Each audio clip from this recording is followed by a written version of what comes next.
Okay, so today we looked at, let me find it here. Oh, I'm on the wrong thing. We did this, I talked a little bit about this when I did the notes today that I posted. So we have these, all of our data here. Now this is the data for 6th hour. So what I had them do today is we finished doing our data for 6th hour. See if I can get out there. And so I had them make another line that goes all the way down their paper like this. Like that. Okay, so we do that because we're going to reorder our data from smallest to largest. So for instance, on this line, I'm going to put 0, then we've got 3, we have 5, 5, 6, 7, 7, right? I think that is 1, 2, I missed something. We got 0, 3, 5. Oh, there should be a third 5. That's what it is. All right. So there we go. So make sure that we put them from smallest to largest. Of course, this is going to stay 2. This would stay 3. Move that up. This one, we're going to go 0, 5, 6, 8, 9.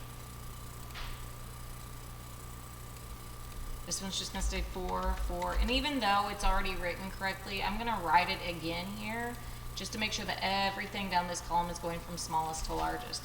This one would be 0, 0, 1, 3, 3, 6. This is going to stay 6. This one is the 82 is going to stay 2. Move that up there. This one's going to be 0, 2, 5, 5. This one's going to be 0, 5, 5. That's going to stay 9. So basically what we're doing is we're just reordering all of our data because we're going to put it into this box and whisker, which is going to be a lot easier. It's a quick visual representation of our data that will show us, like, is this good data? Was it a good lab, or was it not? Did something maybe go wrong? So instead of having to look at maybe hundreds of pieces of data that can happen, we can just look at this one picture. All right, so now that it's all reordered, and once again, if I'm going a little bit too quick for you, you can always pause this and then start it back up. We are going to cross this out. We're going to, well, there's several things that we need, and I'll post it on there. There'll be a video. So to do the box and whisker, we need a couple things. We need a maximum number. We need a minimum number, which those two are really easy to get. The max for us is 243 decimeters. Our minimum is, if you look right here, it's just 10. Now I should have put a 0 above, but we had no numbers in that region, so it started with 10. 10 was our smallest number. So I'm going to put a 10 there. Now we have something called our median, and then we have a lower quartile. I'm going to put LQ, and I have an upper quartile. So I'm going to put that there.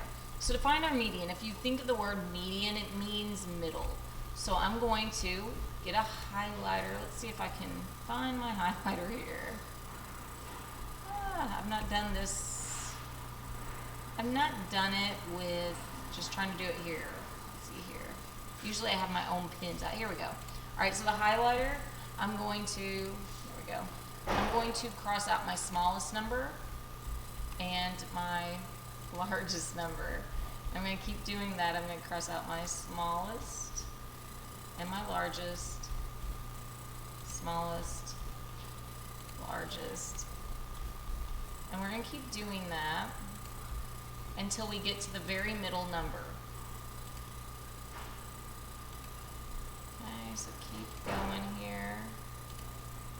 I use the highlighter on this a lot of times. It just makes it a little bit easier because I don't want to scribble these numbers out because I'm going to use them again here in a second. So I want to still be able to read, so that's why I use a highlighter a lot of times, so I can still read what these numbers are telling me.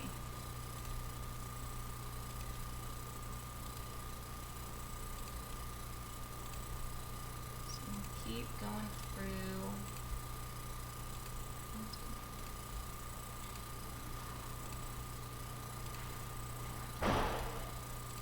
So this worked out well because that leaves me with one number, because sometimes it doesn't always work out that nicely. We'll see that here in a second.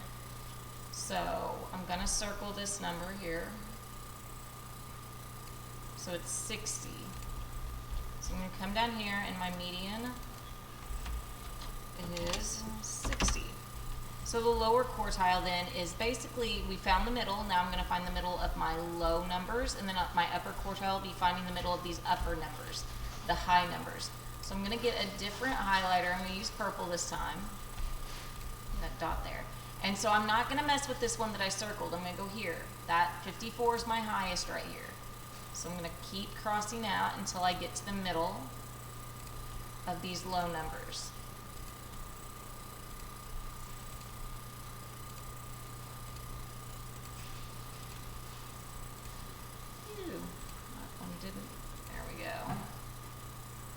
Alright, so that leaves me with two numbers this time, which I'm glad it did, because it'll let me show you what we do then. So what we do is I'm going to circle both of these. So I have 22 and 33. So how I find that, when I have two numbers, I'm going to take 22 and I'm going to add 33 to that. Okay, that's going to give me 55. I'm getting the average of them, so I'm going to take 55 and I'm going to divide that by 2. Oh gosh, was that 27.5? I say that, I'm going to make sure just in case. Yes, 27.5. All right, so my lower quartile is 27.5. So I'm going to put that down here. So I'm going to do the exact same thing then with these numbers on down here. So let me do my highlighter again. So I'm going to do small, large, small, large, small, large, small, large. You kind of get what I'm doing, right? Small, large, large. All right, so we're left with 2 again. So let me get my pen. We're going to circle those. Now, here is something that commonly that students will do. They'll say, oh, 2 and 5, and they'll give me that as their answer. But remember, it's really 92 and 95, right? So what I'm going to do, I'm going to do what I did a second ago. I'm going to get the average. I'm going to take 92 plus 95, which equals, was that 187? Once again, let me check my math just to be sure. Yeah, 187. And then I'm going to divide by 2 to get that average. Okay, and that is going to equal 93.5. Okay, so that's my upper quartile. Oh, here we go. Equals 93.5. All right, so when I do my box and whiskers, I'm going to use these five numbers. I'm going to put this on the board so I can write. It'll be a little bit easier for me to write on this here than to try to use my, oh gosh, my mouse for this. All right, so give me a second. I'm waiting for my board to turn on. Oh, here it comes. Okay. So what we normally do, and normally if it's a paper I've given you, I've provided you with a line to use, but I haven't on this. So I'm going to make a line. I'm just going to use one of these. I'm going to make a line. Let's see here. So I'm always going to, this is a number line. So I'm always going to start at 0. Now my highest, this number line needs to go up to 243. I'm just going to make it go to 250. So I'm going to make just, I'm going to kind of guesstimate here. Each one of these little marks is going to be 10. So I've got 10, 20, 30, 40, 50, 60, 70, 80, 90, 100, 110, 120, 130, 140, 150, 160, 170, 180, 190, 200. 210, 220, 230, 240, 250. All right. I did them smaller this time in class. I went all the way to the end. Like I said, normally I'll give you your own line. I'll make it for you. You guys will just need to number it. All right, so now that I have my number line, I'm going to use my max and my min to do my whiskers. So I'm going to go to 10 and I'm going to put a dot right there. And I'm going to go to my max at 243 and I'm going to put a dot right there.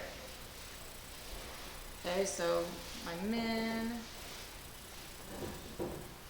my max, and then my box is going to come from these three. So I'm going to go to my 27.5, which is going to be about right there. And my upper quartile is 93.5. It's going to be about right there, and that's my box. Now in my box, I'm going to have a center, and that's my median. So at 60 right here. Okay, so this right here is my lower quartile, this is my upper quartile, and this is my median. All right, so now you're like, okay, so let me do my whiskers here. Let me attach my whiskers. So what does this tell us? So like I said, in any science, more data, the more data you have, the better the data is. That's what we are striving for. So next week when you're going to do your lab, it's going to be based on how many times can you do it. Of course, I don't have time in class to let you just do it 100 times, but if you can get one more time in before the end of class, then that's going to be better than not doing that. Okay? So we don't want to sit and just look at numbers. I want to look at something real quick and it to be able to tell me something. So what I'm looking for, is this good data? Was this a good test? And this tells me if it is or not. Your class, not so much, which is fine. I didn't expect it to be because I just was like, here, make a paper airplane and fly it. We didn't really set up a good test. All right, so what we're looking for is we're looking for that our box is in the middle of the whiskers.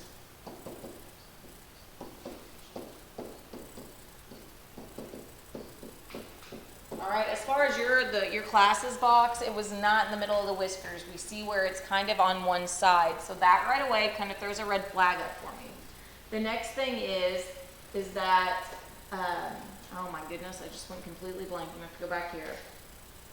Okay, I guess I just could have went here and showed you. This is what I did with your class. All right, this is what I did with your class. So the box is in the middle of the whiskers. You can see where this box is not in the middle of the whiskers. The second thing is that the median is in the middle of the box. Now yours, this median is pretty close. I mean, it's pretty centrally located, so that wasn't too bad. But then you want the box and whiskers, that third thing, the box and whiskers, to be small. So this is why I drew this. If I had something that small on that number line, then that would be really, really great. That would tell me that it was really good data and that we're doing probably pretty good. But if you guys, your data is very stretched out and long. So it tells me something probably is not quite right. So we need these three things. Now you're gonna see questions on stuff where I'm gonna ask you, do you think this is good data? Now you can tell me yes or no, but if you tell me yes, you've got to be able to back it up by telling me yes, it's good data because the box is in the middle of the whiskers. The median is in the middle of the box, so that tells me yes. Or you're going to tell me, no, it's not because these things are not happening. Or maybe two of the three are happening, and that, to you, makes it good data. Either way, whether you tell me yes or no, you've got to be able to back it up. So this, they turned into me. The kids turned in their stem and leaf and their box and whiskers. It's for participation grade, just to make sure they did it. I'm going to get it back to you guys. 'Cause like I said, next Monday, you're going to start on a lab that is all your own at your table. And we're going to get data, and we're going to have to be able to put it into stem and leaf, which it will not be near as big. Hey everybody, this is Cheryl. Sorry. I have fresh tomatoes on one of the cafeteria tables. You can take one, take all, take whatever you want. Have a good night. Fresh tomatoes. All right, so you will get this back because you'll want to be able to make your own box and whiskers and your own stem and leaf, and you'll want to be able to look at what we did today. It will not be near as big. We will not have to have 24 numbers. You will be nowhere near that. So it'll be much easier and more manageable.